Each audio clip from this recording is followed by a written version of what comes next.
Video 5 of our course on Michael Singer's Living Untethered, the Heart, coming up right after this. Hey everyone, I'm Yoel and welcome back to my YouTube channel. If you're watching on YouTube, so grateful to have you wherever you're watching from. And in today's video, I'm going to continue with our course on best-selling author Michael Singer's book, Living Untethered. And today's video, based on the book, is entitled The Heart. So if you haven't watched the previous videos and you happen to have landed on this video, please go back to my video library and start from the introduction carrying forward, and you'll get caught up to date. As I've mentioned in videos before, there is a lot of material I'm packing into each section because basically Michael Singer's book is broken down into different parts, and within those parts there's multiple chapters. So there's a lot of material, and I wanted to do this in a 10 video series. Okay, in the future I may break this up more in detail and do chapter by chapter, but for now I am trying to pack in a lot of material into one video. And if you have any questions or comments about that, you can always leave that in the comments section below on YouTube. Okay, so without further ado, let's dive right in. I will be looking down at my notes, so forgive me when I do look away from the camera. I've got my trusty notebook over here. And the first chapter in this part 5 of the heart is called Understanding Emotions. Now, if you recall, we've learned that it's not always easy to live inside, because we know that there's thoughts that are arising from the outside world. Remember, we talked about the three-ring circus. There's thoughts coming out from the outside world. Those are forming impressions of resistance or clinging, as we talked about, which are getting stored as samskaras. That's the next part of the world, which is the next part of the three-ring circus, I should say, which is our thoughts. And then finally, what we're going to talk about now is our feelings and emotions, which is really stemming from the heart, as we'll get into. Okay, so this is the third part of that three-ring circus, if you will. Okay, and that's what Singer says. So we talked about the outside world and our thoughts. Now we've got even another source for more disturbances, as if it wasn't complicated enough, and that's the emotions of the heart. Now, thoughts and emotions, Singer says, are really separate, but people combine that, okay? And that's what forms part of our psyche, which is the non-physical world going on inside of you. But it's important to see the difference. If, for example, Singer says, if I was to ask you to point to where your thoughts are, you probably would point like this. You would point to your head, if you will, which is where your mind is and where the thoughts seem to be getting stored or emanating from. But in terms of where your emotions are coming from, if I say to you, okay, point to where your emotions come from, probably most of you, if not all of you, would point to, it's a bit off the screen here, would point to your heart, okay? And not your physical heart, Singer says. It's not your physical heart that's accounting for emotions, okay? It's your spiritual or energy heart, okay? So for example, when you say you're pouring your heart into something, you obviously don't mean your physical heart. You're not putting your physical heart into something. It really means the energy or spiritual heart that you're really pouring into something, or that you're really feeling. It's that energy, not the actual physical form of the heart itself. Now, Singer continues with that idea. He says, emotions aren't something that you feel. Singer continues with that idea, and he says, emotions are not something that you see. It's something that you feel, okay? Emotions and feelings are really interchangeable words. Some people, of course, are expert at not showing their feelings, okay? As of the date of this video, there's no way for any sort of machine or technology to be able to read your thoughts or emotions, okay? You may be good at sort of picking up on somebody's energy, but there's no actual scientific way of reading someone's emotions, for example. Emotions are something that's very personal and something that you feel, as we'll continue to get into.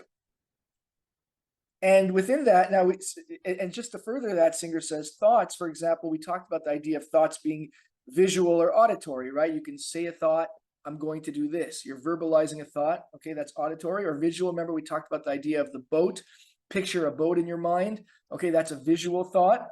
But emotions are an energy, and they sweep through you as an aura. You've heard the term aura. This person has a certain aura. It's really just an energy vibration that's going on inside of you. And we only notice emotions, Singer says, when they shift, right? But really, they're always there running through you, okay? So, for example, when somebody says, that person just broke my heart. What does that mean? We talked about it again before. It's not a physical heart, but it's that energy. There was that energy that you had felt before for this person. And we'll get into the idea of love emanating from somebody as opposed to coming in from inside of you, which is where we want to get to, which is the point where we want to get to. But somebody will say, it broke my heart. What do they mean by that? Essentially, what they mean is that that energy that was flowing in a certain way shifted all of a sudden. And how do we notice that? How do we notice when there's that shift in energy? Because remember, you're in that seat of self. We talked about the idea of witness consciousness, okay? You're observing yourself. And that's really the goal, to continue to observe yourself, to notice what's going on. Notice the change of emotions. Notice that shifting. That's awareness, being aware of that shifting of emotions. And that's the spiritual goal. Staying in that seat of self, as I said, witness consciousness, the Singer calls it. And if you do notice it, you'll notice that these shifting emotions, which are constantly happening, are very sensitive. And we talked about in the previous video about the idea of how samskaras are stored. That's really what's going on over here, okay? Because you have those emotions from the heart that are picking up on different vibrations based on how somebody may have acted towards you or something that may have occurred, and then it starts converting into thoughts. And if you don't like those thoughts, for example, and you kind of block that, or you press it down, or you suppress it, then that gets formed as a blockage. It gets stored. And that's the samskara that we talked about before. It also works in terms of clinging, as we talked about. Even positive experience could get stored. And then invariably, those could turn to negative experiences when the next experience doesn't match your positive experience. That's the danger of clinging. Okay, so all that storage that emanates from emotion, which gets converted into thoughts, so then you're deciding with a preference whether you like or dislike, that gets stored as a samskara. And a lot of people don't like the way those emotions feel, right? So if something doesn't feel good, we don't want to think about it. We don't want to do anything with that. We prefer to just block it away. Okay, and we use our mind to rationalize. Like we can say, oh, that person did that. He didn't mean it. You know, she didn't mean to say what she said, or she wasn't trying to hurt me. Or we could take the opposite approach. For example, what a jerk. How could that person say such a thing to me?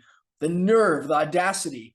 Okay, our mind starts working with something that occurs within us when we feel a certain way to start rationalizing it and intellectualizing it. And as Singer says quite beautifully to end off this chapter, as we'll continue our discussion in the next chapter or the next portion of this video, the mind becomes the place that the soul goes to hide from the heart. Okay, I'll say that again. The mind becomes a place that the soul goes to hide from the heart.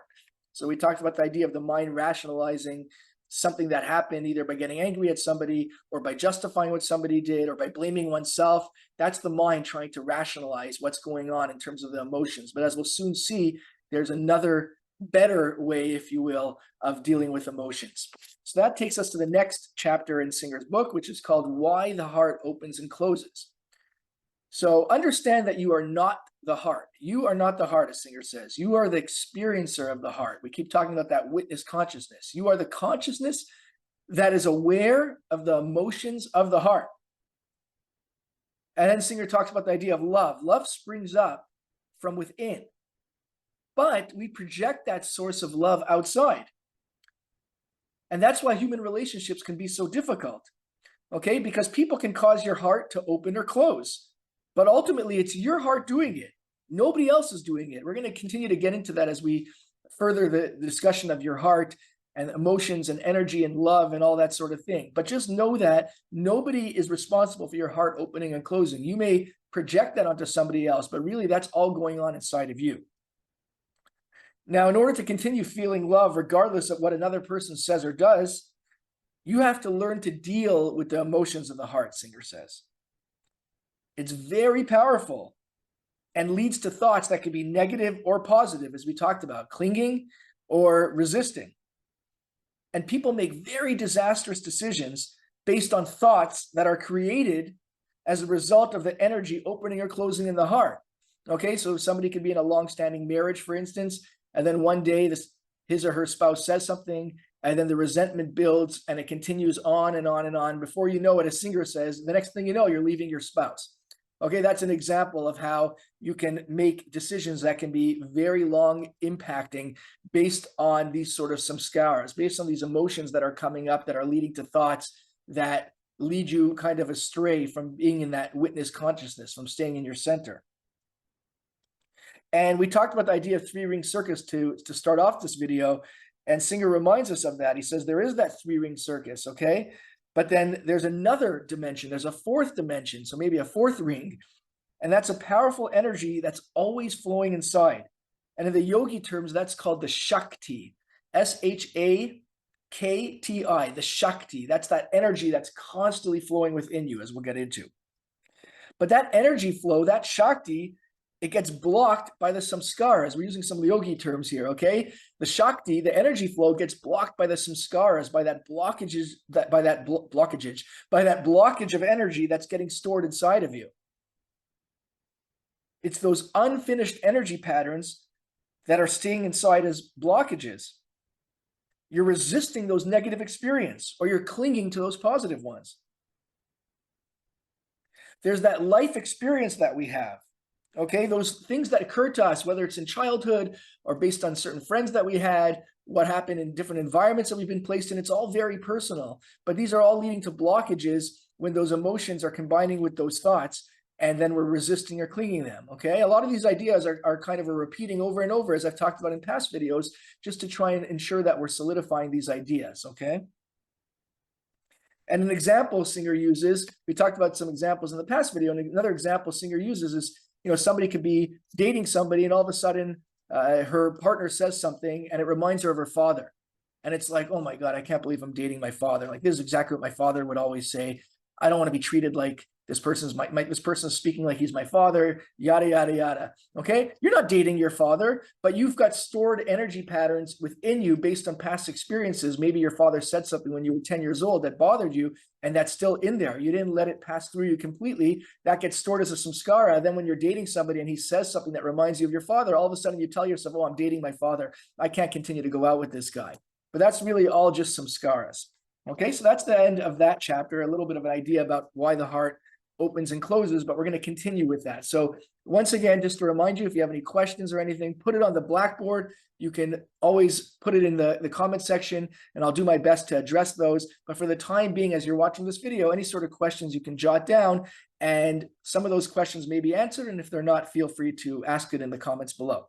Now, the next chapter in Singer's book is called The Dance of the Energy Flow.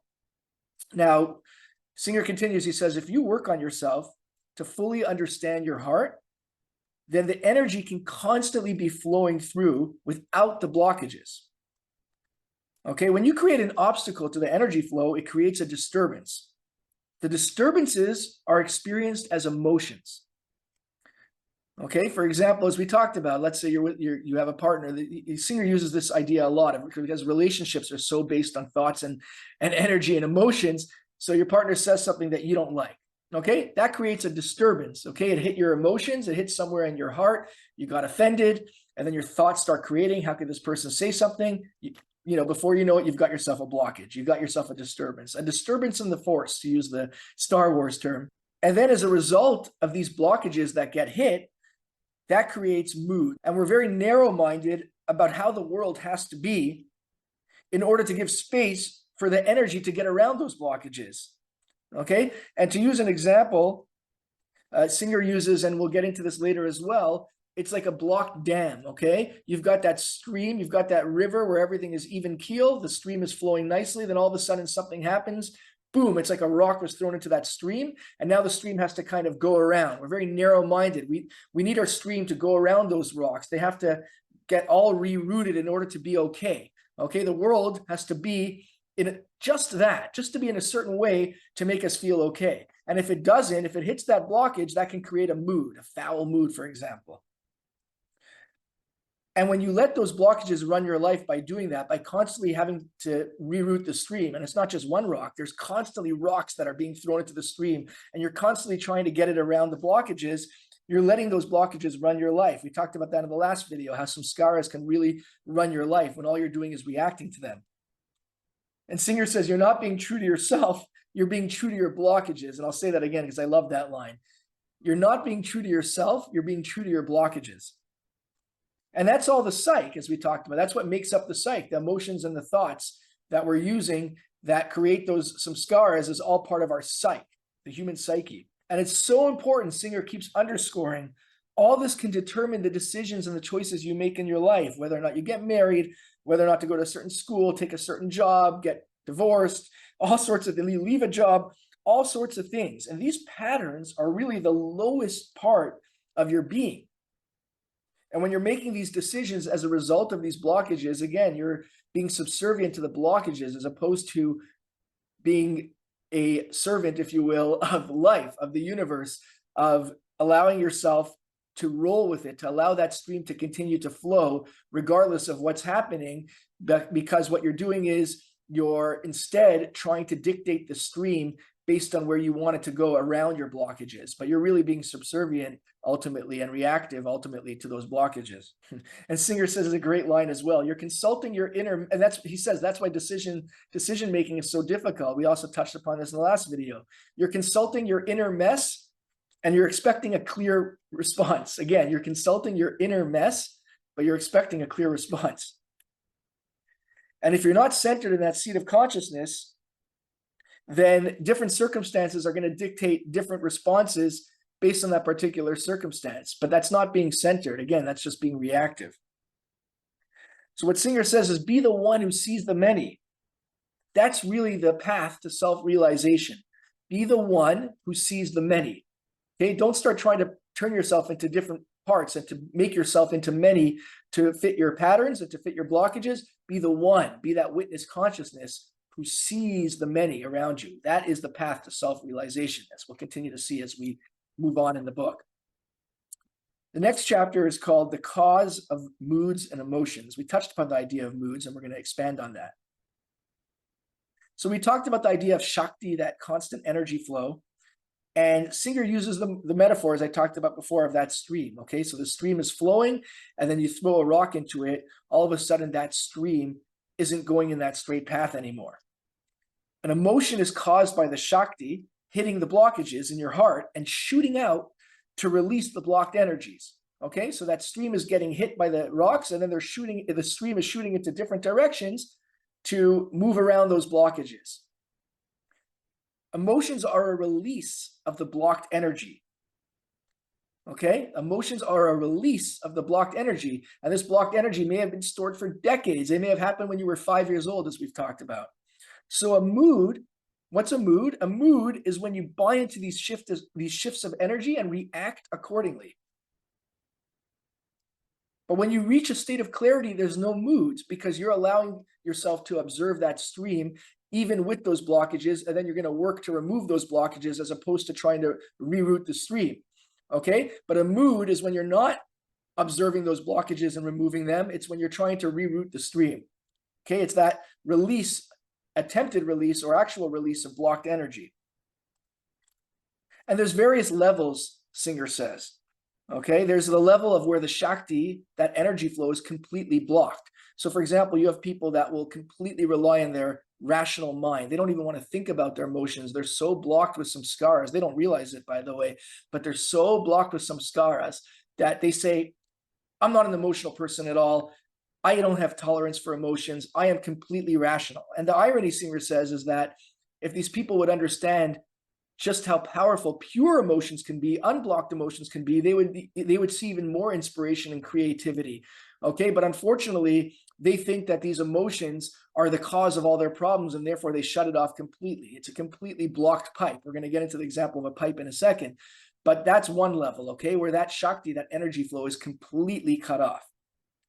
Then there's the next level where we talked about the idea that there is that energy flow, and there are people that are in touch with their emotions. They can even be emotional people, but they're reacting to those blockages. So rather than removing the blockages and being in that witness consciousness, they're trying to constantly reroute the stream to fit their samskaras.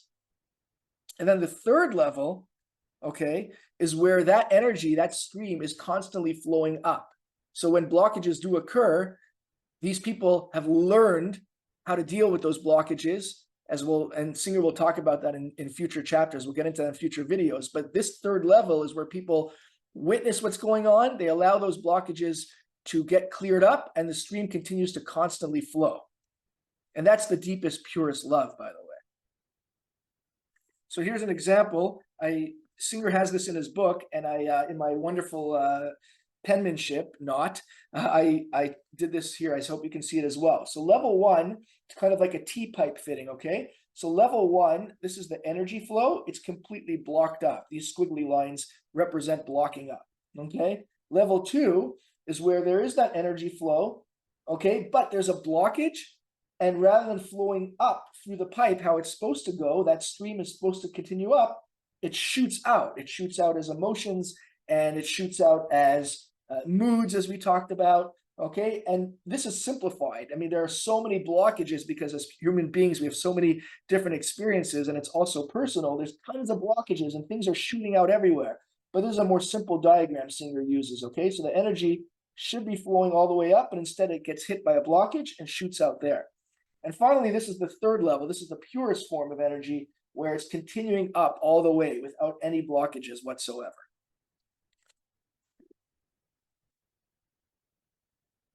So the only way to get to that deeper level of energy, as we talked about in that third diagram, is that you have to learn how to work with the energy flow, with the Shakti, and with the blockages that occur, and not react to the heart. And we're going to continue with that in the next chapter. This next and final chapter in the video is called The Secrets of the Heart, okay? So now we have a deeper understanding of the heart and its energies. We know that we have the ability to experience great love all the time. All you have to do is have that willingness to work on yourself and remove those blockages. And that will remove the reason your heart tends to close. So for example, when you resent someone, if you're not careful, that can have grave consequences for your entire life. Okay, we talked about that idea. The next thing you know, you could be in a happy marriage. The next thing you know, you're leaving your spouse. Or you can have a great job and something happens, your boss says something, that's it, I can't take it, and you quit. There's a humorous Larry David. I've got videos on Curb Your Enthusiasm, and one of the Seinfeld episodes actually is where Larry David, played by George Costanza, Jason Alexander, he gets all angry and he quits his job in fury. And then the next minute he realizes that, oh my gosh, what did I do? I just forfeited a year's worth of salary. And then he goes back to work after the weekend like nothing happened. Okay, it's a famous episode in Seinfeld, and that actually happened to Larry David in real life, where he quit, I think it was Saturday Night Live, and then he realized his mistake, and Kramer, his neighbor, tells him, oh, just pretend like it never happened. So that's humorous, but it's an example of just how grave the consequences could be if we make a decision based on emotion. But Singer says the greater the secrets of the heart are revealed, and the more you can work to get rid of those samskaras and let that energy flow, let that energy flow, as opposed to reacting to those blockages. And when you do so, you'll feel love all the time. Because what happens is when you're dealing with those emotions and blockages, yes, you can feel love, and that's what occurs in human relationships. Okay, it's really that second part of the T-pipe example that I used. Okay, so people here that have, and this is the vast majority of us, by the way, and I always remind you, I'm not lecturing to you. I'm not suggesting that I'm a guru in any way, shape, or form. I'm learning right along with you. There is love going on here, but it's a human love, okay? So you love somebody and you have that energy and your heart feels open and it's wonderful. You've never met a person like this, but then you have that attachment because you have that blockage within you. And then the minute somebody says something, your partner who you loved 2 seconds ago says something that you don't like, all of a sudden that heart closes again. Okay, but we have to learn how to live with those openings and closings of the heart rather than letting that heart close completely all the time and give way to our blockages, because otherwise that level of love is an attachment level of love. It's not the purest level. And in the purest level of love, as we talked about in the third diagram, is where love energy is constantly flowing regardless of what anybody says or does, what anything happening from the outside. That will not dictate your love. Your love is constantly flowing. So now we understand, Singer says, what it means to open your heart, to understand your heart. And the way to have that open heart is to stop closing it. It sounds trite, I know, but it's that simple. It's difficult to learn, but it's that simple in terms of an idea. Stop closing your heart. Once you do that, your natural energy will always flow. It will be constant. Okay, when something's blocking the stream, to go back to Singer's metaphor, the solution is not to just reroute that stream constantly around this blockage, this rock, that rock. Get rid of the rocks. That's the best way to purify and clean out that stream. Removing those blockages, getting rid of those rocks is spiritual purification, and that's what life's all about. You'll feel love and inspiration all the time, Singer promises. And as we'll see in the next videos, we're going to learn just how to do that. It's not easy work, but it's definitely worthwhile, because once you do that, you will learn to live in love and inspiration all the time. And I can speak from personal experience. I'm far from a guru, and it's a work in progress. It's a life's work, really. But I've tasted glimpses of that where things occur, and in the past, they would have completely hit those samskaras, and I would have been stuck in them. And I've learned through the techniques in Singer's book, which I'm going to talk about in future videos, how to relax and release behind those and let those flow. And I've gotten, snippets of it and glimpses of it in my life. And fortunately, with time, you start to get that more and more. And my goal, obviously, is to be in that state all the time, as Singer talks about, that constant state of love and ecstasy. I can't say I'm there yet, but it's a work in progress. But I can tell you that I have experienced it. So I know it's true and I know it's real. So that concludes this latest video on the heart. I know it included some deep concept. We used some yogi terms. And of course, again, if you have any questions, you can leave that in the comments below. I'll do my best to address those. I hope you found that insightful, informative, and I'm very grateful that you visited my channel and watched this video. And until next time, I look forward to seeing you at the next video. Hey everyone, hope you enjoyed that video. I've got plenty more in my videos library. If there's a topic you'd like me to discuss, feel free to leave that in the comments and I'll do my best to address it. If you can like the video, I'd be very grateful. As well, if you subscribed, you'd be helping me out. You'd also be helping yourself out to not miss a future video. Thanks so much. Have a great day.